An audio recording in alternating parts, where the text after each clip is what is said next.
Saudi अरब में मुकीम overseas के लिए तलीमी मैदान में बड़ी आसानी। बरतानिया के तलीमी लर्निंग रिसोर्स नेटवर्क इम्तहानी बोर्ड्स ने सऊदी अरब में अपने तलीमी सिस्टम सिलेबस मुतारिफ करवा दिया।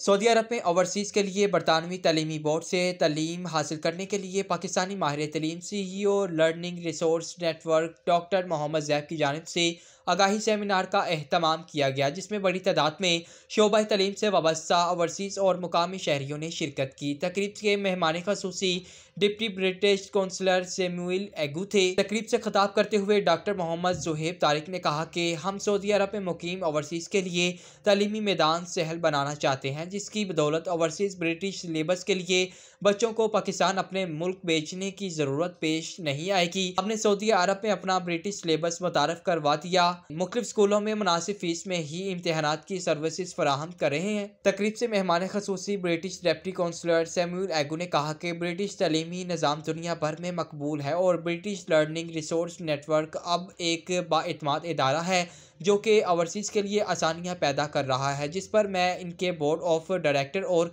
पूरी टीम को मुबारकबाद पेश करता हूँ। सऊदी अरब में इनके सिलेबस से ओवरसीज़ और मुकामी बच्चों को ज़्यादा से ज़्यादा इस्तिफ़ादा हासिल होगा। जी, मेरा नाम डॉक्टर मोहम्मद ज़ुहैब तारिक है और मैं CEO लर्निंग रिसोर्स नेटवर्क का। यहाँ सऊदी अरेबिया में हमने आज वो इवेंट किए हैं, लॉन्चिंग सेरेमनी। पाकिस्तान के स्टूडेंट्स जितने भी हैं, कम्युनिटीज़ हैं, उनके लिए पैगाम ये है कि उनको अपने बच्चों को पाकिस्तान भेजने की ज़रूरत नहीं, हायर एजुकेशन के लिए वो सऊदी अरेबिया में ही कर सकते हैं, क्योंकि हमारी क्वालिफिकेशन से स्टूडेंट जो है प्रोग्रेस कर सकते हैं ग्लोबली रिकॉग्नाइज्ड क्वालिफिकेशन से।